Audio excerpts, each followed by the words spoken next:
إن الحمد لله نحمده ونستعينه ونستغفره ونؤمن به ونتوكل عليه ونعوذ بالله من شرور أنفسنا ومن سيئات أعمالنا من يهده الله فلا مضل له ومن يضلله فلا هادي له ونشهد أن لا إله إلا الله وحده لا شريك له ونشهد أن سيدنا مولانا محمدا عبده ورسوله أرسله بالحق بشيرا ونذيرا صلى الله تعالى عليه وعلى آله وأصحابه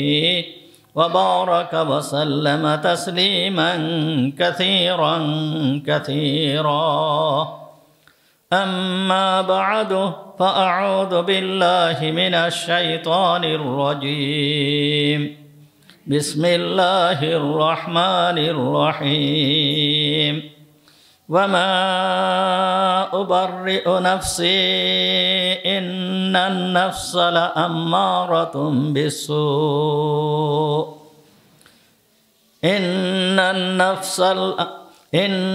النفس لأمارة بالسوء إلا ما رحم ربي إن ربي غفور رحيم صدق الله العظيم ونحن على ذلك من الشاهدين والشاكرين اللهم صل على محمد وعلى آل محمد كما صليت على إبراهيم وعلى آل إبراهيم إنك حميد مجيد اللهم بارك على محمد وعلى آل محمد كما باركت على إبراهيم وعلى آل إبراهيم إنك حميد مجيد سبحانك لا علم لنا إلا ما علمتنا اللهم انفعنا بما علمتنا فعلمنا ما ينفعنا وزدنا علما رب اشرح لي صدري ويسر لي أمري واحلل عقدة من لساني يفقهوا قولي اللهم طهر قلوبنا عن غيرك ونور قلوبنا بنور معرفتك ربنا تقبل منا إنك أنت السميع العليم وتب علينا إنك أنت التواب الرحيم সমস্ত প্রশংসা সেই মহান রব্বুল আলামিনের জন্য যিনি আমাদেরকে আজকের এই পবিত্র জুমার দিনে জুমার নামাজ পড়তে আসার তৌফিক দান করেছেন এই জন্য আমরা সবাই বলি আলহামদুলিল্লাহ। আমাদের আলোচনা চলতেছিল সূরা ইউসুফ সম্পর্কে। আজ সূরা ইউসুফের 53 নম্বর আয়াত তেলাওয়াত করা হয়েছে। গতদিন আলোচনা করা হয়েছিল হযরত ইউসুফ আলাইহিস সালামকে জেলখানা থেকে যখন বাইর করার জন্য বাদশার পক্ষ থেকে লোক আসে তখন ইউসুফ আলাইহিস সালাম একটা শর্ত দিয়েছিল যে আগে ওই সমস্ত মহিলাদের কি অবস্থা যারা হাত কেটে ফেলেছিল এই সম্পর্কে বাদশাকে খোঁজ খবর নেওয়ার জন্য বলেছিল। সেই খোঁজ খবর নেওয়ায় বাদশাহ যে খোঁজ খবর নিয়েছিল অর্থাৎ তদন্ত করেছিল তাতে ওই সমস্ত মহিলারা সবাই হযরত ইউসুফ আলাইহিস সালামের পবিত্রতা বর্ণনা করেছিল। এমনকি জুলাইখাও বলেছিল যে তার কোনো দোষ ছিল না, সম্পূর্ণ দোষী ছিলাম আমি তাকে অন্যায় কাজের জন্য উৎসাহিত করেছিলাম, সে পবিত্র ছিল। এখন এই জায়গায় একটা প্রশ্ন হয় যে সে তো তার স্বামীর সামনে সে স্বীকার করেছিল যে স্বামীকে বলেছিল, যেই ব্যক্তি তোমার স্ত্রীর শালীনতা হানির চেষ্টা করে তার উপযুক্ত শাস্তি হওয়া উচিত, এ কথা সে বলেছিল। আর এখন সে বলল যে তার কোনো দোষ ছিল না। তাহলে এই আগের কথা আর এই কথার ভিতরে মিল পাওয়া যাচ্ছে না। এই জন্য জুলাইখা বলতেছে যে আসলে তার কোনো দোষ ছিল না। আর আমি যে কথা বলেছিলাম ওই সময় সেটা হচ্ছে, ওয়ামা উবাররিউ নাফসি ইন্নান নাফসা লাআম্মারাতুম বিসু। আমি আমার মনের পবিত্রতা, আমি আমার মনকে পবিত্র মনে করি না। তার কারণ মন, অশান্ত মন, অপবিত্র মন, এ সদা সর্বদা পাপ কাজের দিকে প্ররোচিত করতে থাকে। সুতরাং ওই সময় যে আমি বলেছিলাম এটা আমার ভুল হয়েছে, আমার মন খারাপ কাজের দিকে সদা সর্বদা টানতে থাকে। শুধু আমার মন নয়, যত মন আছে, অশান্ত মন যত আছে, নফসে আম্মারা, ইন্নান নাফসা লাআম্মারাতুম বিসু। নফস, এই নফস সে সদা সর্বদা অন্যায় কাজের দিকে টানতে থাকে, প্ররোচিত করতে থাকে, হুকুম করতে থাকে। কিন্তু ওই ব্যক্তি এর থেকে বেঁচে যায় যেই ব্যক্তির প্রতি আল্লাহ তাআলা রহম করেন। আর যেই ব্যক্তির অবশ্যই আল্লাহ তাআলা ইন্না রব্বি গফুরুর রহিম, ক্ষমাকারী এবং তিনি দয়ালু। তো এখানে এই সূরার 53 নম্বর আয়াতে শুরুতেই বলা হচ্ছে, ওয়ামা উবাররিউ নাফসি ইন্নান নাফসা লাআম্মারাতুম বিসু। এখানে ওয়ামা উবাররিউ নাফসি, এখানে এই আয়াতের যে ব্যাখ্যা আসছে, এই ব্যাখ্যার ভিতরে দুই প্রকার বর্ণনায় আসছে, যে এটা ইউসুফ আলাইহিস সালামের কথাও হতে পারে এবং জুলাইখার কথাও হতে পারে। জুলাইখার কথা হলে সেইটা হচ্ছে যে ইউসুফ আলাইহিস সালামের প্রতি আগে যে দোষারোপ করা হয়েছিল, এটা আমার অশান্ত মনের চাহিদায় এরকম করা হয়েছিল, এরকম করেছিলাম। আর ইউসুফ আলাইহিস সালামের কথা যদি হয়ে থাকে, তাহলে ইউসুফ আলাইহিস সালাম বলতেছেন যে আমি আমার নিজের মনকে পবিত্র মনে করি না। কেননা অপবিত্র মন এ সদা সর্বদা অন্যায় কাজের দিকে ডাকতে থাকে। কিন্তু যেই ব্যক্তির উপরে আল্লাহ তাআলা রহম করেন, সেই ব্যক্তি ওই অসৎ কাজের ভিতরে লিপ্ত হয় না, অসৎ কাজে যায় না। এখন নবীদের যত মন আছে, নবীদের মন কিন্তু এই নফসে আম্মারার অন্তর্ভুক্ত না, এটা হচ্ছে ইল্লা মান রহিমা রব্বির অন্তর্ভুক্ত। অর্থাৎ আল্লাহ তাআলা তাদের মনকে পবিত্র রেখেছেন। এই জন্য হযরত ইউসুফ আলাইহিস সালাম এখানে বলতেছেন, ইন্নান নাফসা লাআম্মারাতুম বিসু। নফস, মন, এটা সমস্ত প্রকার মন, এইটা অসৎ কাজের দিকে আদেশ করতে থাকে, অসৎ কাজের দিকে এইটা মানুষকে ডাকতে থাকে। এখানে নিজের নফসের কথা এখানে বলে নাই, বরঞ্চ পূর্বে বলেছে ওয়ামা উবাররিউ নাফসি। আগের কথা আছে যে আমি আমার নিজের মনকে অপবিত্র মনে করি না। আর এটা সাধারণত যারা উচ্চ পর্যায়ে যায় তারা নিজেদেরকে বড় মনে না করাটাই, এইটাই হচ্ছে নবীদের শিক্ষা। নবীরা এইভাবেই শিক্ষা দিয়েছেন যাতে নিজের ভিতরে কোনো গর্ব না আসে। তা এই আয়াতের ভিতরে থেকে আমরা এখানে জানতে পারলাম যে এখানে এক প্রকার নফসের কথা বলা হয়েছে, সেটা হচ্ছে নফসে আম্মারা।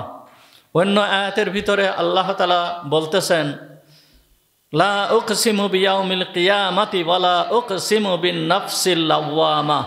এই আয়াতের ভিতরে নফসের কথা বলা হয়েছে, নফসে লাওয়ামা।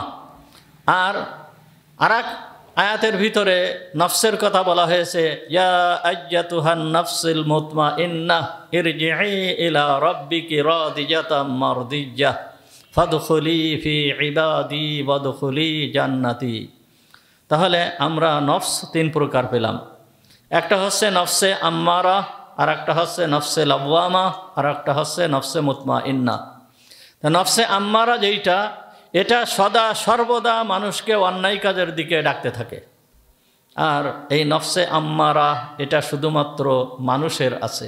মানুষের ভিতরে আল্লাহ তাআলা এই নফস আম্মারা দিয়ে দিয়েছেন। কেন? যেহেতু মানুষের জন্য দুনিয়াটা হচ্ছে পরীক্ষার ক্ষেত্র, পরীক্ষার কেন্দ্র। এই জন্য নফসে আম্মারা শুধুমাত্র মানুষের ভিতরে আল্লাহ তাআলা দিয়েছেন। কি জন্য দিয়েছেন? এই নফসে আম্মারার বিরুদ্ধে মানুষ চলবে।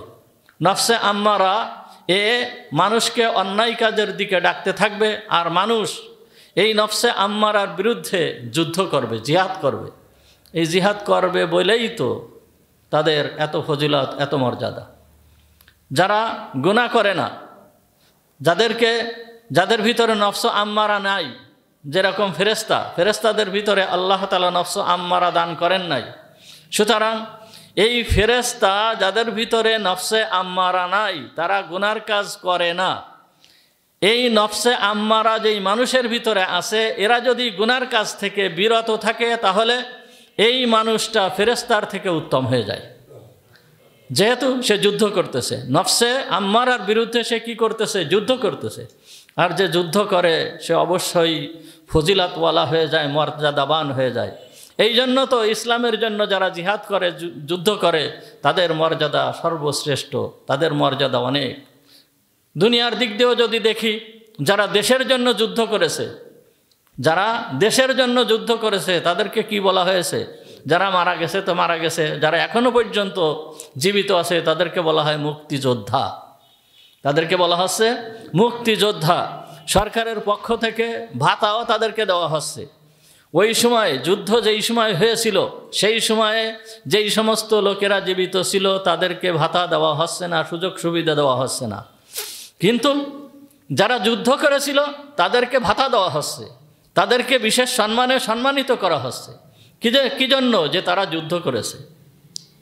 সুতরাং নফসকে আল্লাহ তাআলা দান করেছেন এই জন্য যে এই নফস অর্থাৎ মন, এই অপবিত্র মন, এইটা সদা সর্বদা মানুষকে অন্যায় কাজের দিকে ধাবিত করে, অন্যায় কাজের দিকে ডাকতে থাকে।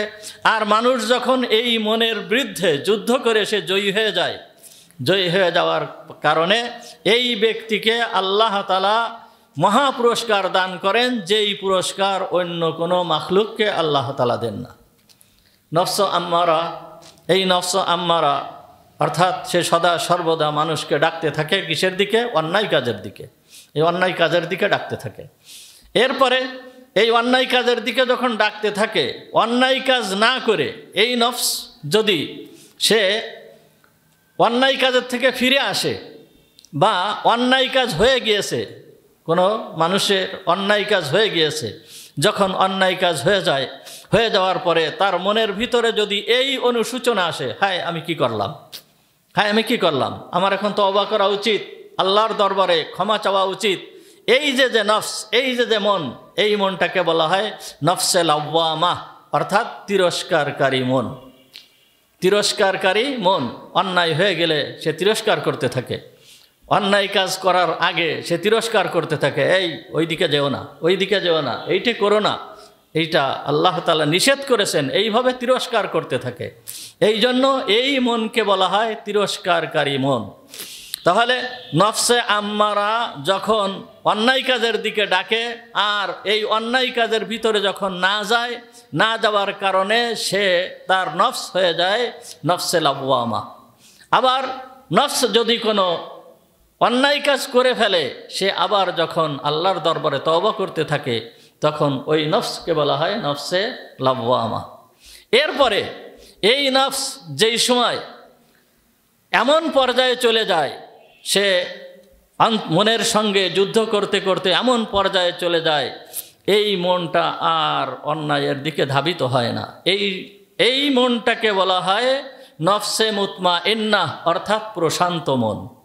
একটা হচ্ছে অশান্ত মন, আর একটা হচ্ছে তিরস্কারকারী মন, আর একটা হচ্ছে প্রশান্ত মন।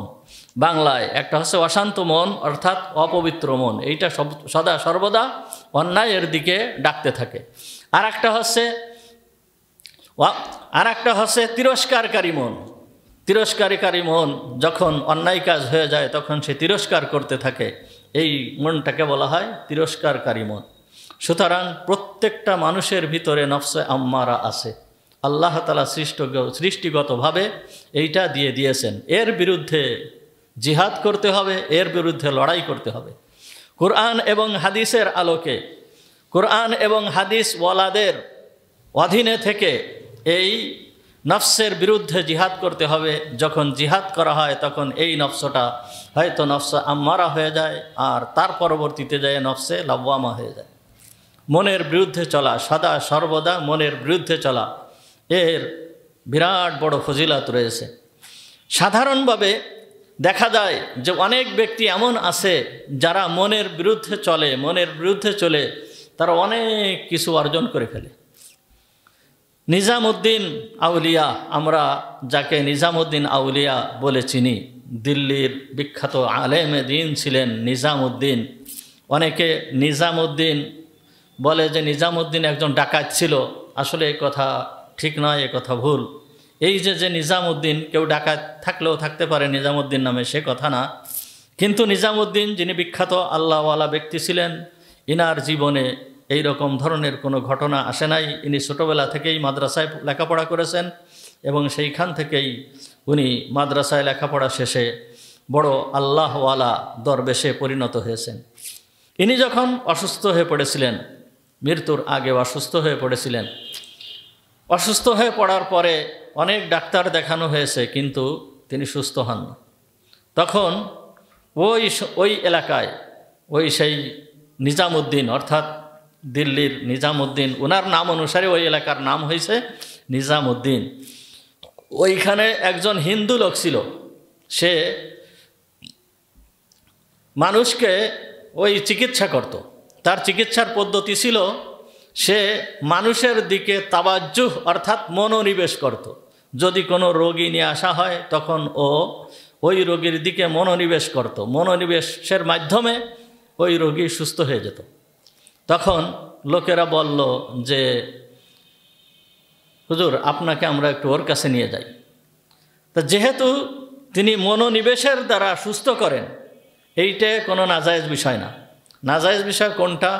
যদি কোনো দেবদেবীর নামে কোনো ঝাড়ফুঁক করা হয়, আল্লাহর নাম ব্যতীত, কোরআন হাদিস ব্যতীত কোনো ঝাড়ফুঁক করা হয়, এইটা শরিয়াতে বৈধ নয়।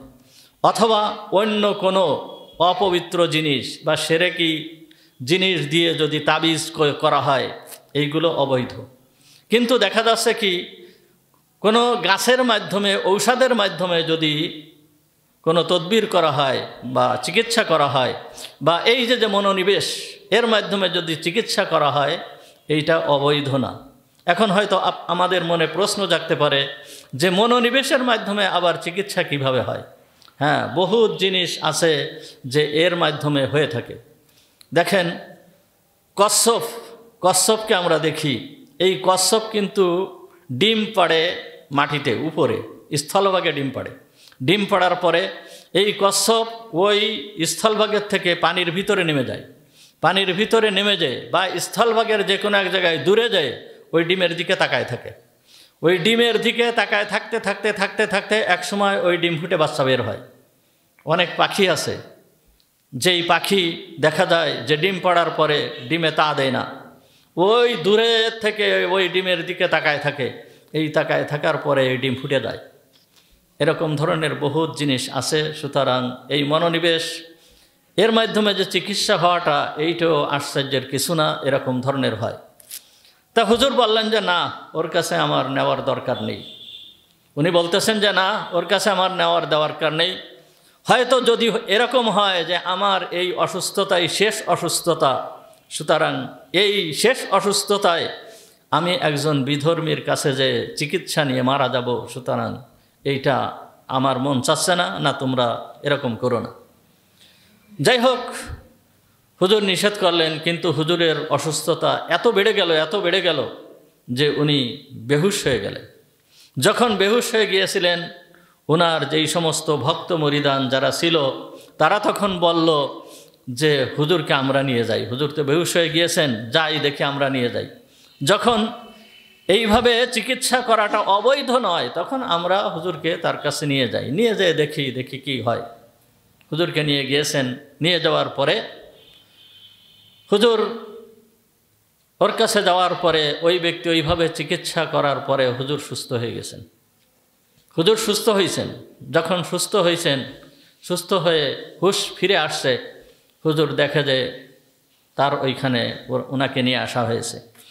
তখন হুজুর বলতেছে যে তোমরা আমাকে এইখানে নিয়ে আসছো। এরপরে ওই ব্যক্তিকে জিজ্ঞেস করতেছে যে বাবা, তুমি যে এইভাবে চিকিৎসা করো, এই জিনিসটা তুমি কিভাবে অর্জন করেছো? তুমি এইটা কোথা থেকে পেয়েছো? তুমি এইটা কোথা থেকে শিখেছো? তখন উনি বলতেছেন, সেই ব্যক্তি বলতেছেন, হুজুর আমার তেমন কোনো কিছু না, আমি কোনো জায়গার থেকে তেমন শিখিও নি। আমার একটা অভ্যাস, আমার একটা প্র্যাকটিস, সেইটা হচ্ছে যে আমার মনে যা বলে আমি তার উল্টো চলি। আমার মনে যখন যা বলবে আমি তখন তার উল্টো চলি। এই আমার মনের খেলাফ চলে, মনের বিরুদ্ধে চলে আমি এই পর্যন্ত পৌঁছাইছি। তা আল্লাহওয়ালা ব্যক্তিদের শান ওই রকমই হয়ে থাকে। আল্লাহওয়ালা ব্যক্তিরা সদা সর্বদা চায় আল্লাহর একজন বান্দা জাহান্নামে যাবে, এইটা কখনোই আল্লাহর বান্দারা চায় না। তখন হুজুর ওই ব্যক্তিকে বলতেছে, আচ্ছা বাবা, তুমি যে তোমার মনের বিরুদ্ধে চলো, সদা সর্বদা তোমার মনের বিরুদ্ধে চলো, তোমার মনের বিরুদ্ধে চলতে চলতে তুমি এই স্তরে পৌঁছায় গিয়েছো। এখন তুমি বলো, তোমার কি ইসলাম গ্রহণ করতে মন চায় কি চায় না? তখন ওই ব্যক্তি বলতেছে, জি হুজুর, আমার তো ইসলাম গ্রহণ করতে মন চায় না। তা যখন তোমার ইসলাম গ্রহণ করতে মন চায় না, তাহলে তুমি একটু ইসলাম গ্রহণ করে দেখো তো তুমি কোন পর্যায়ে পৌঁছায় যাও। এই কথা বলার সঙ্গে সঙ্গে ওই ব্যক্তি তখন হুজুরকে বলে উঠছেন যে হুজুর, আমার ইসলাম গ্রহণ করতে মন চায় না। আপনি যখন ইসলামের কথা বলেছেন, আমি তখন বুঝতে পারতেছি, দেখতে পারতেছি যে আমি জাহান্নামের কিনারায় এসে পৌঁছাই গিয়েছি। আপনি এক ধাক্কা দিলে আমি এই জাহান্নামের কিনারার থেকে উঠে জান্নাতে পৌঁছায় যেতে পারবো। সুতরাং আপনি আমাকে কলেমা শাহাদাত পড়ান, আশহাদু আল্লা ইলাহা ইল্লাল্লাহু আশহাদু আন্না মুহাম্মাদান আবদুহু ওয়া রাসূলুহু। ওই ব্যক্তি ওনার হাতে কলেমায়ে শাহাদাত পড়ে উনি মুসলমান হয়ে যান। তা মনের বিরুদ্ধে চলা, মনের বিরুদ্ধে সদা সর্বদা চলতে হয়। মনের বিরুদ্ধে যদি চলা হয় তাহলে এইটাই হচ্ছে আল্লাহ তাআলার পক্ষ থেকে পরীক্ষায় কৃতকার্য হওয়া যায়। আর পরীক্ষায় কৃতকার্য হতে পারলেই পুরস্কার পাওয়া যায়। তাহলে নফস হচ্ছে তিন প্রকার। একটা হচ্ছে নফসে আম্মারা, অর্থাৎ অশান্ত মন, অপবিত্র মন, এ সদা সর্বদা অন্যায়ের দিকে ডাকতে থাকে। এরপরে যেই মনটা আছে এই মনটাকে বলা হয় নফসে লাওয়ামা, অর্থাৎ তিরস্কারকারী মন। এর পরের স্তরে হচ্ছে নফসে মুতমাইন্নাহ। যখন কোনো ব্যক্তি নফসে মুতমাইন্নাহ পৌঁছায় যাওয়ার পরে এই ব্যক্তিকে মৃত্যুর আগে আল্লাহ তাআলার পক্ষ থেকে সুসংবাদ শোনানো হয়। মৃত্যুর পূর্বে এই ব্যক্তিকে সুসংবাদ শোনানো হয়। ওই ব্যক্তিকে মৃত্যুর পূর্বে হাজার হাজার ফেরেশতারা অবতীর্ণ হয়ে ওই ব্যক্তিকে সর্বপ্রথম সুসংবাদ দেয় ফেরেশতাদের ডাক। আল্লাহ তাআলা সূরা ফাজরের ভিতরে বলতেছেন, ফেরেশতারা ডাক দেয়, ইয়া আইয়াতুহান নাফসুল মুতমাইন্নাহ, হে প্রশান্ত মন, ইয়া আইয়াতুহান নাফসুল মুতমাইন্নাহ ইরজিই ইলা রাব্বিক। যখন এই কথা বলে যে হে প্রশান্ত মন, তোমার রবের দিকে তুমি প্রত্যাবর্তন করো, এ কথা বলার সঙ্গে সঙ্গে ওই ব্যক্তি আর স্থির থাকতে পারে না। ওই ব্যক্তি কেমন যেন সে পাগল হয়ে যায় আল্লাহর সঙ্গে মিলিত হওয়ার জন্য পাগল হয়ে যায়। তার শরীরের সমস্ত বাঁধনগুলোকে খুলে দেওয়া হয়। সমস্ত বাঁধনগুলোকে যখন খুলে দেওয়ার পরে এরপরে মালাকুল মউত এই ব্যক্তির রূহ কবজ করে, রূহ নিয়ে যায় এমনভাবে, একেবারে আস্তে করে এই রূহটা নিয়ে যায়। ওই ব্যক্তি কেমন যেন টেরও পায় না। এইরকম অবস্থায় সে জান্নাতবাসী হয়ে যায়। ফেরেশতারা বলতে থাকে, ইয়া আইয়াতুহান নাফসুল মুতমাইন্নাহ ইরজিই ইলা রাব্বিক ফাদখুলি ফি ইবাদি। তুমি আল্লাহর বান্দাদের, প্রিয় বান্দাদের ভিতরে প্রবেশ করো, ওয়াদখুলি জান্নাতি। এবং আল্লাহ বলতেছেন, আমার জান্নাতে তুমি প্রবেশ করো। তাহলে নফস তিন প্রকার। কিন্তু এই নফসে আম্মারা সে কি? নফসে আম্মারার এই নফসে লাওয়ামা হয় এবং নফসে মুতমাইন্না হয় কখন? যখন আল্লাহ তাআলা ওই ব্যক্তির উপরে রহম করেন, তখন সে নফসে লাওয়ামা এবং নফসে মুতমাইন্না হয়ে যায়। এ কথা হযরতে ইউসুফ আলাইহিস সালাম বললেন। এরপরে ইউসুফ আলাইহিস সালামকে যে জেলখানা থেকে বের করে নেওয়ার জন্য বলেছিল, বাদশাহ এই বিষয়ের তদন্ত করলেন। তদন্ত করার পরে যখন উনি বের হতে চালেন না, তখন বাদশাহ দেখলো যে এই ব্যক্তি আসলে প্রকৃতপক্ষে এই ব্যক্তি একজন সৎ যোগ্য ব্যক্তি। এই ব্যক্তির ভিতরে ধৈর্য রয়েছে, এই ব্যক্তির ভিতরে আমানতদারি রয়েছে, এই ব্যক্তির ভিতরে সততা রয়েছে। আর এই ব্যক্তি কোনো অন্যায়কারী নয়। যদি অন্যায়কারী হতো তাহলে এই ব্যক্তি বের হয়ে চলে আসতো। 12 বছর পর্যন্ত সে জেলখানায় রয়েছে, আর এই আমি বের হওয়ার কথা বললাম, সে বের হলো না। সুতরাং যখন বের হলো না, তখন এই ব্যক্তি অবশ্যই একজন সৎ ব্যক্তি এবং ভালো ব্যক্তি। তখন বাদশার যখন এ কথা পরিষ্কারভাবে বুঝে আসলো, তখন সে আবার বলতেছে, ওয়াকালাল মালিকু উতুনি বিহি আস্তাকলিসহু লিনাফসি। তখন বাদশাহ এই মামলার তদন্ত করার পরে, যে মামলা হয়েছিল এই মামলার তদন্ত করার পরে এইবার আবার বাদশাহ ইউসুফ আলাইহিস সালামের কাছে লোক পাঠালো, যাও এইবার তোমরা যায় তাকে নিয়ে আসো, তোমরা যায় তাকে নিয়ে আসো। ওয়াকালাল মালিক, বাদশাহ বলতেছে, ইতুনি বিহি, তোমরা তাকে আমার কাছে নিয়ে আসো। আস্তাখলিসহু লিনাফসি, আমি তাকে আমার নিজের জন্য নির্বাচন করব, অর্থাৎ আমার নিজের বিশেষ দায়িত্ব তাকে দিব, এই জন্য তোমরা নিয়ে আসো। যখন উনি বুঝতে পারছেন তখন এ কথা বলছেন। তা যখন ওই বাদশার পক্ষ থেকে আবার যখন লোকেরা আসছে ইউসুফ আলাইহিস সালামকে নেওয়ার জন্য আসছে, তখন উনি জেলখানার থেকে বাহির হওয়ার জন্য প্রস্তুত হয়ে গেলেন, যে এইবার জেলখানা থেকে বাহির হওয়া যায়। তখন উনি প্রস্তুত হলেন। জেলখানার যেই সমস্ত লোকেরা ছিল তাদের সঙ্গে মত বিনিময় করলেন, তাদের সাথে কুশল বিনিময় করলেন। কিন্তু কেউ হযরতে ইউসুফ আলাইহিস সালাম চলে যাক এই কথা চাচ্ছিল না। সবাই ক্রন্দন করতেছিল যে তুমি চলে যাবে। তখন ইউসুফ আলাইহিস সালাম তাদেরকে আশ্বস্ত করেছিল, তোমাদের কোনো দুশ্চিন্তার কোনো কারণ নাই, আমি যাই, আমি চেষ্টা করব, আমি যতদূর সম্ভব চেষ্টা করব তোমাদেরকে জেলখানা থেকে বাহির করে নেওয়ার জন্য। এই কথা বলে উনি জেলখানা থেকে বের হলেন। বের হওয়ার পূর্বে উনি 2 রাকাত নামাজ আদায় করলেন। 2 রাকাত নামাজ আদায় করে জেলখানার দরজায় দাঁড়িয়ে উনি আল্লাহর দরবারে প্রার্থনা করলেন, হাসবি রব্বি মিন খালকিহি আযজা জারুহু ওয়া জাল্লা সানাউহু লা ইলাহা গায়রুহু। এইভাবে হযরতে ইউসুফ আলাইহিস সালাম জেলখানার দরজায় দাঁড়িয়ে দোয়া করলেন। দোয়া করে এর পূর্বে হযরতে ইউসুফ আলাইহিস সালাম গোসল করলেন। গোসল করে উত্তম কাপড় পরলেন, ভালো পোশাক পরলেন। পোশাক পরে 2 রাকাত নামাজ আদায় করে জেলখানার দরজায় দাঁড়িয়ে আল্লাহর দরবারে দোয়া করে এরপর উনি বের হলেন। ইউসুফ আলাইহিস সালামের দোয়ার অর্থ ছিল যে, হে আল্লাহ, সমস্ত মাখলুক থেকে তুমি আমার জন্যই যথেষ্ট, তুমি আমার জন্যই যথেষ্ট, একমাত্র রব তুমি আমার জন্যই যথেষ্ট। এইভাবে হযরতে ইউসুফ আলাইহিস সালাম দোয়া করে বের হয়ে গেলেন। যখন ইউসুফ আলাইহিস সালাম এইভাবে দোয়া করে বের হলেন, বের হয়ে যায় বাদশার কাছে যখন পৌঁছানোর পূর্বে সর্বপ্রথম পৌঁছানোর পরপরই হযরতে ইউসুফ আলাইহিস সালাম যখন বাদশার কাছে গিয়েছেন, যাওয়ার পরেই আবার 2 রাকাত নামাজ আদায় করেছেন।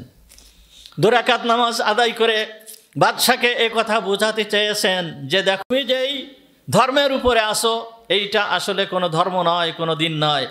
আমি যেই দিনের উপরে আসি এইটাই সঠিক দিন, আর তুমি যেই দিনের উপরে আসো আমি ওই দিনের উপরে না, আমার দিন সম্পূর্ণ আলাদা। 2 রাকাত নামাজ আদায় করলেন। নামাজ আদায় করার পরে এইখানেও হযরতে ইউসুফ আলাইহিস সালাম দোয়া করলেন, আল্লাহর দরবারে দোয়া করলেন। দোয়া করার পরে বাদশার সামনে যখন উপস্থিত হয়েছেন, বাদশাহ সর্বপ্রথম এই ব্যক্তিকে দেখার সঙ্গে সঙ্গে ওনার যেই চেয়ার বা সিংহাসন যেইখানে বসা ছিল ওইখান থেকে নেমে গিয়েছেন, ইউসুফ আলাইহিস সালামকে দেখেই নেমে গিয়েছেন। নেমে যেই ইউসুফ আলাইহিস সালামকে সিজদা করেছেন। যখন সিজদার থেকে উঠছেন, উঠার পরে হযরতে ইউসুফ আলাইহিস সালাম তাকে সর্বপ্রথম সালাম দিল আরবিতে, আরবি ভাষায় সালাম দিল। আরবি ভাষায় সালাম দেওয়ার পরে যখন আরবি ভাষায় সালাম দিয়েছে, বাদশাহ এই আরবি ভাষা জানে না, তখন বলতেছে মা হাদাল লিসান, এইটা কোন ভাষা? তখন ইউসুফ আলাইহিস সালাম বলল হাদা লিসানু আম্মি ইসমাঈল আলাইহিস সালাম, অর্থাৎ এটা হচ্ছে আমার চাচার ভাষা, আরবি ভাষা। এটা আমার চাচার ভাষা, আরবি ভাষা। ইসমাঈল আলাইহিস সালামের ভাষা ছিল কি? আরবি। হযরত ইসমাঈল আলাইহিস সালামকে তার পিতা কোথায় রেখে গিয়েছিল? মক্কা মুকাররমায় রেখে গিয়েছিল, ওইখানের ভাষা ছিল আরবি ভাষা। তা হযরত ইউসুফ আলাইহিস সালাম বললেন যে হাদা লিসানু আম্মি ইসমাঈল, এটা হচ্ছে আমার চাচা ইসমাঈলের ভাষা। এরপর হযরতে ইউসুফ আলাইহিস সালাম বাদশার জন্য দোয়া করলেন ইব্রানি ভাষায়। তা যখন ইব্রানি ভাষায় দোয়া করলেন, ওই বাদশাহ ইব্রানি ভাষা জানতো না। তখন বাদশাহ বলতেছে মা হাদাল লিসান, এইটা কোন ভাষা? তখন ইউসুফ আলাইহিস সালাম বলল হাদা লিসানু আবি ইব্রাহিম ওয়া ইসহাক ওয়া ইয়াকুব, এইটা হচ্ছে আমার বাপ দাদার ভাষা, ইব্রাহিম, ইসহাক এবং ইয়াকুব আলাইহিমুস সালামের ভাষা। এই দুই ভাষা, যেই দুই ভাষায়, এক ভাষায় সালাম দিল আর এক ভাষায় দোয়া করলো, এই দুই ভাষা বাদশাহ জানতো না। এরপর হযরতে ইউসুফ আলাইহিস সালামের সঙ্গে বাদশাহ অন্য ভাষায় কথা বলা শুরু করলো। যেই ভাষায় বাদশাহ ইউসুফ আলাইহিস সালামের সঙ্গে কথা বলতেছে আর ইউসুফ আলাইহিস সালামই ওই ভাষায় উত্তর দিচ্ছেন। কিছুক্ষণ কথা বলার পরে বাদশাহ ভাষা চেঞ্জ করার পরে অন্য ভাষায় কথা বলে। এরপরে ইউসুফ আলাইহিস সালামও ওই ভাষায় উত্তর দেন। আবার কিছু সময় কথা বলার পরে বাদশাহ ভাষা চেঞ্জ করে অন্য ভাষায় শুরু করে। এরপরে ইউসুফ আলাইহিস সালামও ওই ভাষায় উত্তর দেন। বাদশাহ যেই ভাষায় কথা বলতেছেন, ইউসুফ আলাইহিস সালাম সেই কথার উত্তর ওই ভাষায় দিচ্ছে। এইভাবে ইউসুফ আলাইহিস সালামের সামনে ওই বাদশাহ 70টা ভাষায় কথা বলেছিল। 70টা ভাষায় ইউসুফ আলাইহিস সালামের সঙ্গে কথা বলেছিল, তার 70টা ভাষা জানা ছিল। ইউসুফ আলাইহিস সালামও 70টা ভাষায় উত্তর দিয়েছেন। আগের যুগের রাজা বাদশারা সাধারণত এইরকমই হতো, তারা অনেক জ্ঞানী হতো। সাধারণ অন্যান্যদের থেকে রাজা বাদশারা ছিল অনেক জ্ঞানী। এই বাদশাহ তখন এই রকম 70টা ভাষায় পারদর্শী ছিল। এই 70টা ভাষা ইউসুফ আলাইহিস সালামের সঙ্গে কথা বলছে। আর ইউসুফ আলাইহিস সালাম বাদশার সঙ্গে কথা বলেছে কয়টা ভাষায়? 72টা ভাষায়। সালাম দিছে আরবিতে আর দোয়া করেছে ইব্রানি ভাষায়। তাহলে দুইটা অতিরিক্ত বেশি, এই দুই ভাষা বাদশাহ জানতো না। আর ইউসুফ আলাইহিস সালামের সঙ্গে কথা বলল 70 ভাষায়। আর ইউসুফ আলাইহিস সালাম বাদশার সামনে উপস্থাপন করলেন কয়টা ভাষা? 72টা ভাষা। এইটা আল্লাহ তাআলার পক্ষ থেকে হযরতে ইউসুফ আলাইহিস সালামকে এই রকম করা হয়েছে। এরপরে যখন বাদশাহ তাকে দেখে সে মোহিত হয়ে গিয়েছে যে এই রকম মানুষ তো পাওয়া যায় না, এ কোন ধরনের মানুষ? তার সঙ্গে আমি যেই ভাষায় কথা বলতেছি সে সেই ভাষায় উত্তর দিতেছে এবং যেই সমস্ত প্রশ্ন আমি করতেছি সমস্ত প্রশ্নের সে উত্তর দিচ্ছে। এই রকমভাবে যখন এরকম অবস্থা দেখার পরে বাদশাহ এবার হযরতে ইউসুফ আলাইহিস সালামকে তার সিংহাসনের উপরে উঠাইছেন। এত সময় কিন্তু সিংহাসনে উঠান নাই। এরপরে হযরতে ইউসুফ আলাইহিস সালামকে তার সিংহাসনের উপরে উঠাইছেন। আর এই কথাবার্তা চলতেছে কিন্তু একান্ত একাভাবে, অন্য কেউ কোনো লোকজন নাই। বাদশাহ এবং ইউসুফ আলাইহিস সালাম একান্তভাবে কথা চলতেছে। ওই সিংহাসনের উপরে উঠায় এইবার বাদশাহ বলতেছে যে আইয়ুহাস সিদ্দিক, হে আমার সাথী, তোমার মুখ থেকে আমার স্বপ্নের ব্যাখ্যাটা তোমার মুখ থেকে আমি একটু শুনতে চাই। তুমি যে স্বপ্নের ব্যাখ্যা দিয়েছো এইটা আমি শুনেছি, কিন্তু আমি একটু তোমার মুখ থেকে এই স্বপ্নের ব্যাখ্যাটা শুনতে চাই। তখন হযরতে ইউসুফ আলাইহিস সালাম বলা শুরু করলেন, যেইভাবে স্বপ্নটা দেখেছে ঠিক সেইভাবে বলা শুরু করলেন। আগে তো বাদশাহ বলেছে যে লোকের মাধ্যমে ইউসুফ আলাইহিস সালামকে বলা হয়েছে যে বাদশা কি স্বপ্নে দেখেছে যে ইউসুফ আইয়ুহা সিদ্দিক আফতিনা ফি সাবহি বাকারাতিন সিমানিন ইয়াকুলুহুন্না সাবহুন হিজাব ওয়া সাবহু সুম্বুলাতিন খুজর ওয়া উখারু ইয়াবিসাত। এই পর্যন্ত হাসে বলে পাঠাইছিল মালিক, অর্থাৎ হে আমার সাথী ইউসুফ আলাইহিস সালামকে বলেছিল যে আমি বাদশাহ 7টা হৃষ্টপুষ্ট গাভীকে স্বপ্নে দেখেছে এবং এই 7টা হৃষ্টপুষ্ট গাভীকে 7টা একেবারে দুর্বল হীন এই 7টা গাভীতে তাকে খেয়ে ফেলতেছে এবং 7টা সুন্দর ধানের শীষ এবং 7টা শুকনা ধানের শীষ। এই ছিল বাদশার স্বপ্ন, এইটুকু বলে উনি পাঠিয়ে দিয়েছিল। এখন বাদশা বলতেছে যে হে আমার প্রিয় বন্ধু, তুমি আমাকে আমার এই স্বপ্নের ব্যাখ্যাটা তুমি একটু তোমার নিজের মুখে একটু শোনাও, আমি একটু শুনতে চাই। তখন হযরতে ইউসুফ আলাইহিস সালাম বলা শুরু করলেন। ইউসুফ আলাইহিস সালাম বলতেছেন যে হে বাদশাহ, আপনি স্বপ্নে দেখছেন যে আপনি নীল নদের তীরে বসে আছেন, ওই সেই অনুষ্ঠানের দিন, জুমার দিন আপনি বসে আছেন। এমন সময় নীল নদের ভিতরের থেকে দেখলেন যে 7টা হৃষ্টপুষ্ট দুধওয়ালা খুব সুন্দর রঙের 7টা গাভী ওই নীল নদের ভিতরের থেকে ভেসে উঠল এবং ওইখান থেকে আস্তে আস্তে নীল নদের তীরে চলে আসলো। আপনি দেখতেছেন আর আশ্চর্য হচ্ছেন, এত সুন্দর গাভী জীবনে কখনো দেখি নাই, এই রকম গাভী নীল নদের ভিতরের থেকে কিভাবে আসলো, আশ্চর্য হচ্ছেন আর দেখতেছেন। এই গাভী ছিল সব দুধে ভরা, তার রং ছিল খুব সুন্দর এবং মোটা তাজা হৃষ্টপুষ্ট 7টা গাভী। এরপর আপনি দেখলেন যে এই 7টা গাভী নীল নদের পাড়ে আসছে, এরপরে নীল নদের পানি নিচেই চলে যাচ্ছে, আস্তে আস্তে নিচেই চলে যেতে যেতে নীল নদের পানি শুকিয়ে গিয়েছে। নীল নদের পানি যখন একেবারে শুকিয়ে গিয়েছে, শুকিয়ে যাওয়ার পরে ওইখান থেকে আরও 7টা গাভী ওইখান থেকে উঠল, ওই নীল নদের কাদার ভিতরের থেকে ময়লা টয়লা নিয়ে, ভালো রং না, তাদের রং ভালো না, ওইখান থেকে 7টা আরও একেবারে দুর্বল একেবারে ক্ষীণ 7টা গাভী উঠল। যেই 7টা গাভী উঠল, উঠে নীল নদের কিনারায় চলে আসলো। তাদের মুখ নাক ছিল বন্য প্রাণীর নাকের মতন, আর তাদের পা ছিল কুকুরের পায়ের মতন, পায়ের নখগুলো ছিল কুকুরের পায়ের নখের মতন এবং তাদের দাঁতগুলো ছিল খুব সুচালু। এই 7টা গাভী এসে ওই 7টা গাভীর উপরে আক্রমণ করলো, আক্রমণ করে তাদেরকে ধরে ফেললো এবং এমনভাবে ধরে ফেললো যে এই 7টা গাভীকে, হৃষ্টপুষ্ট মোটা তাজা গাভীকে ধরে ফেলে একেবারে মেরে ফেললো, তাদের মাথা ভেঙে ফেললো, হাড়গুলোকে চূর্ণ চূর্ণ করে ফেললো, তাদের চামড়াকে ছিলে ফেললো এবং তাদের রক্ত মাংস, তাদের রক্ত এবং গোশ যা ছিল সব এই 7টা গাভীতে আস্তে আস্তে করে খেয়ে ফেললো। খেয়ে তো ফেললো, এই 7টা গাভীতে যে ওই 7টা হৃষ্টপুষ্ট গাভীকে খেয়ে ফেলেছে, খেয়ে ফেলার পরে এই 7টা যে গাভী একেবারে দুর্বল ছিল, তাদের পেট ছিল গায়ের সাথে লাগানো, খাওয়ার পরে তাদের পেট একটু মোটা হয় নাই, আর তাদের শক্তিও যে একটু বৃদ্ধি হয়েছে সেই রকমও হয় নাই। আপনি চিন্তা করতেছেন যে একই দেখতেছি, এই রকম ধরনের দুর্বল 7টা গাভী এই হৃষ্টপুষ্ট গাভীগুলোকে খেয়ে ফেললো, আর তাদের পেট যেই রকম সেই রকমই আছে, এই গাভীগুলো আগের মতনই আছে, আমি কি দেখতেছি।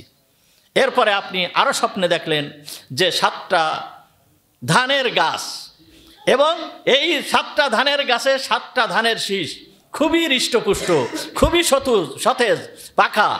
এর পাশেই আরও 7টা ওয়া উখারু ইয়াবিসাত এবং 7টা একেবারে মানে শুকনা 7টা ধানের শীষ। এর একই মাটির থেকে এই 2 গুচ্ছ ধানের গাছ আপনি দেখলেন একই জায়গায়।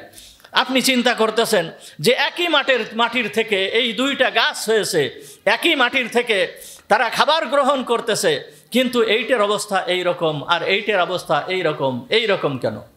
এই রকম ধরনের ভাবতেছেন। হঠাৎ করে একটা বাতাস আসলো, বাতাস আসার পরে এই 7টা গাভী, এই 7টা ধানের শীষ যা ছিল একেবারে শুকনা, এই 7টা ধানের শীষের এইগুলোকে উড়ায় নিয়ে চলে গেল। উড়ায় নিয়ে যে বাতাসে আবার ওই 7টা সুন্দর সবুজ ধানের শীষের উপরে ফেলে দিল। ফেলে দেওয়ার সঙ্গে সঙ্গে ওইগুলো আগুন ধরে গেল, আগুন ধরে সব পুড়ে ছারখার হয়ে গেল। তাফসিরে কুরতুবির ভিতরে এই কথা উল্লেখ রয়েছে। এই যখন দেখছেন তখন আপনি আশ্চর্য হয়ে গেছেন। এইভাবে আপনি এই স্বপ্নে দেখছেন।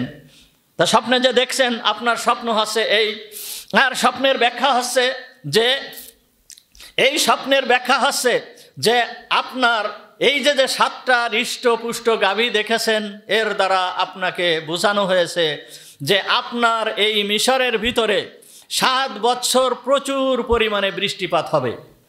আর এই বৃষ্টিপাতের কারণে মিশরের ভিতরে প্রচুর পরিমাণে ফসল হবে। এই ফসলের ভিতরে আল্লাহ তাআলা অত্যন্ত বরকত রেখে দিবেন, অত্যন্ত বরকত রেখে দিয়েছেন। আর এর পরবর্তীতে যে 7 বছর আসবে, এই 7 বছরের ভিতরে অর্থাৎ যেই একেবারে হালকা পাতলা 7টা গাভী, ওইটা হচ্ছে দুর্ভিক্ষের 7 বছর।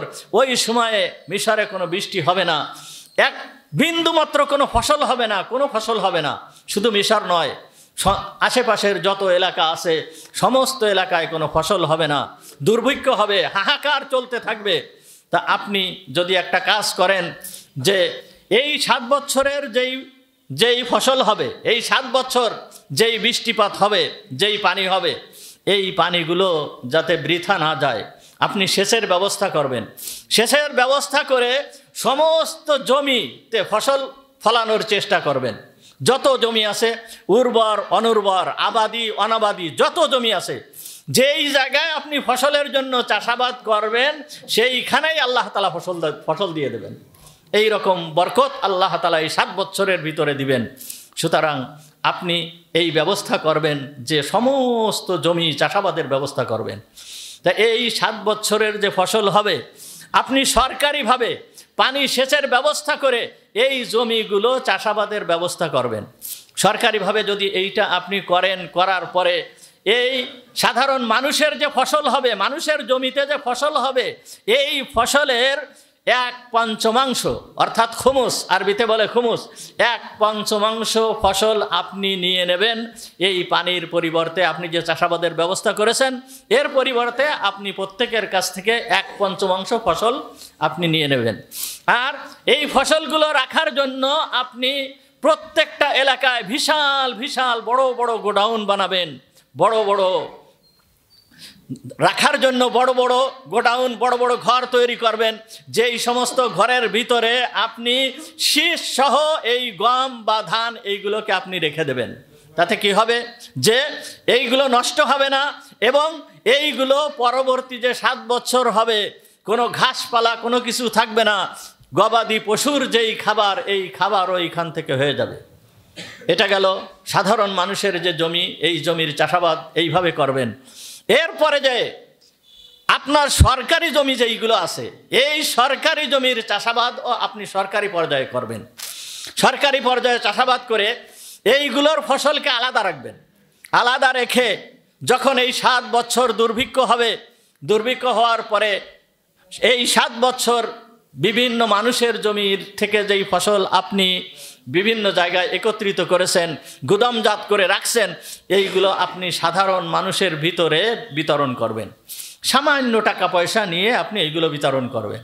এবং সরকারি যেই ফসলগুলো আপনি গুদামজাত করবেন, এইগুলো আশেপাশের যেই সমস্ত রাষ্ট্র আছে, আপনার মিশর ছাড়া বাইরের যেই সমস্ত রাষ্ট্র আছে, এই রাষ্ট্রের ভিতরে আপনি বিতরণ করবেন। ওদের কাছ থেকেও কিছু টাকা পয়সা নেবেন।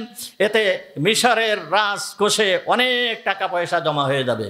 সুতরাং এই কাজ আপনি যদি হাতে নেন তাহলে আপনার জন্য অনেক উপকার হবে। এখন বাদশাহ চিন্তায় পড়ে গেল। বাদশাহ চিন্তায় পড়ে গেল যে এই কাজ আমি কার মাধ্যমে করব। সমস্ত মিশরের লোক দিয়েও তো এই কাজ করা সম্ভব হবে না। আর এমন একটা পরিস্থিতি, যেই পরিস্থিতিতে সৎ লোক পাওয়াও খুব কঠিন, বিশ্বস্ত লোক পাওয়াও কঠিন, আমানতদার লোক পাওয়াও কঠিন। এই কাজ করার আমি কিভাবে করতে পারবো? যখন এই ধরনের কথা বাদশাহ বলল, তখন বাদশাহ বলতেছে, ইউসুফ আলাইহিস সালাম বলতেছে যে ইউসুফ আলাইহিস সালাম তখন বলতেছে, আপনার দুশ্চিন্তা করার কোনো কারণ নেই। ইজআলনি আলা খাজাইনিল আরদ ইন্নী হাফিজুন আলিম। ইউসুফ আলাইহিস সালাম বলল, ইজআলনি আলা খাজাইনিল আরদ, হে বাদশা, আপনি আমাকে এর দায়িত্ব দিয়ে দেন।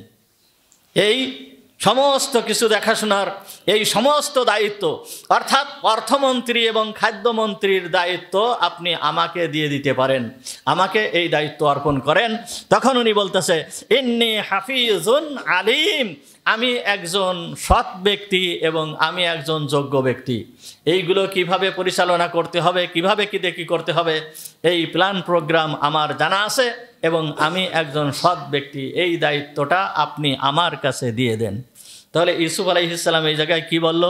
ইজআলনি আলা খাজাইনিল আরদ, আমাকে এই জমিনের খাজানার উপরে, জমিনের ধনভাণ্ডারের উপরে আমার দায়িত্ব আপনি দিয়ে দেন। এই জায়গায় দেখেন আল্লাহ তাআলা বিশেষ বিশেষ ব্যক্তি যারা আছে তাদেরকে বিভিন্নভাবে ধরেন, একটু সামান্য একটু ত্রুটি বিচ্যুতি হয়ে যাওয়ার সাথেই আল্লাহ তাআলা ধরেন। এইখানে হযরত ইউসুফ আলাইহিস সালাম বললেন যে ইজআলনি খাজাইনিল আরদ ইন্নী হাফিজুন আলিম, আমাকে আপনি সৎ এবং যোগ্য ব্যক্তি হিসাবে পাবেন, এ কথা বলছেন। কিন্তু ইউসুফ আলাইহিস সালাম এই জায়গায় ইনশাআল্লাহ বলেন নাই। এখানে হযরত ইউসুফ আলাইহিস সালাম ইনশাআল্লাহ বলেন নাই। এই ইনশাআল্লাহ না বলার কারণে হযরত ইউসুফ আলাইহিস সালামকে আরও 1 বছর পর্যন্ত বাদশার দরবারে থাকা লাগে। মুহাম্মদুর রাসূলুল্লাহ সাল্লাল্লাহু আলাইহি ওয়াসাল্লাম বলেন, হযরতে ইবনে আব্বাস রাদিয়াল্লাহু তাআলা আনহু থেকে বর্ণিত, হযরত ইবনে আব্বাস রাদিয়াল্লাহু তাআলা আনহু বলেন, মুহাম্মদুর রাসূলুল্লাহ সাল্লাল্লাহু আলাইহি ওয়াসাল্লাম বলেছেন, রাহিমাল্লাহু আখি ইউসুফ, আল্লাহ তাআলা আমার ভাই ইউসুফের উপরে রহম করুক। ওয়া ইন লাম তাকুল ইজআলনি আলা খাজাইনিল আরদ, ইউসুফ যদি এই কথা না বলতো যে আমাকে এই জমিনের শাসনভার আমাকে দিয়ে দেন, আপনি আমাকে সৎ এবং যোগ্য হিসাবে পাবেন, এই কথা যদি ইউসুফ না বলতো তাহলে লা জাআলাহু সাআতান, তখন আল্লাহ তাআলা ইউসুফ আলাইহিস সালামকে ওই সময়ই এই দায়িত্ব দিয়ে দিতেন। কিন্তু ইউসুফ আলাইহিস সালাম এইটুক বলার কারণে 1 বছর অপেক্ষা করতে হলো। আর এর ভিতরে রহস্য আছে, যে 1 বছর পর্যন্ত ইউসুফ আলাইহিস সালামকে বাদশাহ এই দায়িত্ব দিলেন না। না দেওয়ার কারণ হচ্ছে যে এখন হঠাৎ করে এই ব্যক্তিকে জেলখানা থেকে নিয়ে আসছে। জেলখানা থেকে আনার পরে এখন যদি এই ব্যক্তিকে একেবারে এই ধরনের উচ্চ পর্যায়ের একটা দায়িত্ব দিয়ে দেন, তাহলে অন্যান্য যারা আছে তারা মেনে নিতে পারবে না। এই জন্য 1 বছর ধরে হযরত ইউসুফ আলাইহিস সালামকে নিজের কাছে রাখছে। নিজের কাছে রেখে তাদের কাছে, সমস্ত লোকেদের কাছে তার যোগ্যতা প্রমাণ করেছে। যোগ্যতা প্রমাণ করার পরে এরপরে যে হযরত ইউসুফ আলাইহিস সালামকে এই দায়িত্ব বাদশাহ দিয়েছে। দেওয়ার আগে এইখানে যে হযরত ইউসুফ আলাইহিস সালাম বললেন এই আয়াতের ভিতরে, ইজআলনি আলা খাজাইনিল আরদ, বাদশাকে বলল যে আমাকে এই ধনভাণ্ডারের দায়িত্ব আপনি আমার উপরে দিয়ে দেন। তাহলে ইউসুফ আলাইহিস সালাম এই মন্ত্রিত্বের দায়িত্ব নিজে চেয়ে নিলেন। ইউসুফ আলাইহিস সালাম চেয়ে নিলেন। এই কোনো দায়িত্বকে চেয়ে নেওয়া কি বৈধ, আছে কি আছে না, নেই। হাদিসের ভিতরে আমরা যা পাই, দেখা যায় যে মুহাম্মদুর রাসূলুল্লাহ সাল্লাল্লাহু আলাইহি ওয়াসাল্লাম বলেন, বুখারী শরীফ, মুসলিম শরীফের ভিতরে হাদিস আসছে যে হুজুর আকরাম সাল্লাল্লাহু আলাইহি ওয়াসাল্লাম পরিষ্কার বলতেছেন যে লা তাসআলনিল ইমারা, যে তোমরা ইমারত চেয়ে না, অর্থাৎ কোনো পদকে তোমরা চেয়ে নিও না। যদি পদকে চেয়ে নাও, হুজুর আকরাম সাল্লাল্লাহু আলাইহি ওয়াসাল্লাম বলতেছেন, ওয়াইন উতিতাহা গায়রা মাসআলাতিন উইনতা আলাইহা, যদি তোমরা চেয়ে নেওয়ার পরে এই দায়িত্ব তোমার কাছে আসে, তাহলে তুমি এই পদের দায়িত্বশীল সম্পূর্ণ তুমি।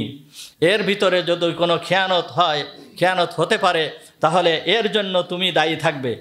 ওয়াইন উতিতাহা মিন গায়রি মাসআলাতিন, আর তোমাকে যদি এই দায়িত্ব দেওয়া হয় না চাওয়ার কারণে, তুমি চাও নাই কিন্তু আল্লাহ তাআলার পক্ষ থেকে দায়িত্ব এসে গেছে, তখন মুহাম্মদুর রাসূলুল্লাহ সাল্লাল্লাহু আলাইহি ওয়াসাল্লাম বলতেছেন ওয়াইন তাহা, তাহলে তোমাকে আল্লাহ তাআলার পক্ষ থেকে সাহায্য করা হবে, ফেরেশতা দিয়ে আল্লাহ তাআলা সাহায্য করবেন। তাহলে আমরা হাদিসের ভিতরে, এই হাদিস এবং আরও হাদিস আছে, এর ভিতরে জানতে পারলাম যে কোনো পদ চেয়ে নেওয়া জায়েজ নাই, পদ চেয়ে নেওয়া যাবে না। কিন্তু হযরত ইউসুফ আলাইহিস সালাম এখানে কথা বললেন কেন যে আপনি এই পদ আমাকে দিয়ে দেন? অর্থাৎ ইউসুফ আলাইহিস সালাম এই জন্য বলেছিল, পরিস্থিতি যদি এই রকম হয় যে এই পদ যদি অন্য কারোর হাতে চলে যায় তাহলে এই পদের সুষ্ঠু ব্যবহার হবে না, বরঞ্চ খিয়ানত হবে, এর অপব্যবহার হবে। এই রকম যদি প্রবল সম্ভাবনা থাকে তখন এই পদ শুধু চেয়ে নেওয়া না, বরঞ্চ দায়িত্ব হিসাবে গ্রহণ করা, এইটা দায়িত্ব থেকে যায়। তাই হযরত ইউসুফ আলাইহিস সালাম বললেন যে ইজআলনি আলা খাজাইনিল আরদ, এই দায়িত্ব আপনি আমাকে দিয়ে দেন। অতঃপর হযরত ইউসুফ আলাইহিস সালাম এই দায়িত্ব চেয়ে নিলেন। এরপরে যে কিভাবে হযরত ইউসুফ আলাইহিস সালামকে এই দায়িত্ব দিলেন সেই আলোচনা সামনে আসতেছে। ওয়া আখিরু দাওয়ানা আলহামদুলিল্লাহি রাব্বিল আলামিন। আমরা যারা সুন্নাত নামাজ পড়িনি 4 রাকাত